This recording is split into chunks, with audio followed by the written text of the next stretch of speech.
20 साल की सजा पूरी करके बाहर आया एक कैदी एक रेस्टोरेंट में बैठकर नाश्ता कर रहा था। अचानक बाहर कई पुलिस गाड़ियां आकर रुकी और पूरे रेस्टोरेंट को घेर लिया। पुलिस को पूरी तैयारी में देखकर जैक को तुरंत समझ आ गया कि कुछ गड़बड़ है। उसने जल्दी से रेस्टोरेंट के अंदर नजर दौड़ाई। अंदर सिर्फ एक बुजुर्ग कपल 8 और 2 बच्चे थे। उसी पल उसे साफ हो गया कि पुलिस उसी के लिए आई है। जैक घबराया नहीं, उसने चुपचाप अपना कांटा रखा और आराम से कुछ $100 के नोट निकालकर बिल चुका दिया। उसी वक्त 2 पूरी तरह हथियारबंद पुलिस वाले दरवाजा तोड़कर अंदर घुस आए।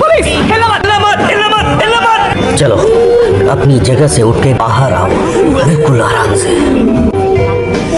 चलो अब उठो। लेकिन उन्हें नहीं पता था कि जैक एक रिटायर्ड जनरल रह चुका है और इन 2 अफसरों से निपटना उसके लिए कोई बड़ी बात नहीं थी। लेकिन जैक ने कुछ किया नहीं। उसने चुपचाप हाथ ऊपर कर दिए और गिरफ्तारी में पूरा सहयोग किया। उसे डर नहीं लग रहा था। असल बात ये थी कि वो इस छोटे से शहर में नया था और हालात समझना चाहता था। इसलिए उसने पहले जानकारी इकट्ठा करने का फैसला किया। पुलिस स्टेशन पहुंचने पर ऑफिसर केली ने उसे एक फॉर्म दिया और पर्सनल डिटेल्स पूछी। लेकिन जैक खामोश रहा और बस पुलिस स्टेशन की हर छोटी बड़ी चीज को ध्यान से देखता रहा। उसका ये रवैया चीफ एलन को गुस्सा दिला गया। उसने तुरंत ऑन ऑर्डर दिया कि जैक को डिटेंशन रूम में डाल दिया जाए। उसी वक्त डिटेक्टिव यैक्स बीच में आ गया। वो जैक को मीटिंग रूम में ले गया और गिरफ्तारी की वजह समझाई। पिछली रात शहर में एक बेहद बेरहम मर्डर हुआ था। पीड़ित को सिर के पीछे से 9 mm की 2 गोलियां मारी गई थी। मौत कंफर्म होने के बाद भी कातिल ने 2 घंटे तक बॉडी पर हमला किया और आखिर में उसे कार्डबोर्ड से ढक दिया। और आज सुबह एक गवाह ने जैक को क्राइम सीन के पास देखा था। इस वजह से जैक सस्पेक्ट बन गया था। पूरी कहानी सुनने के बाद जैक, जो अब तक चुप था, आखिरकार बोला, क्योंकि मैंने किसी को नहीं मारा, कम से कम हाल ही में तो नहीं, इस शहर में तो बिल्कुल नहीं। यैक्स की बातों से उसने कई डिटेल्स खुद ही जोड़ ली। 3 लोगों ने इस आदमी को मारा है। समझाओ मुझे।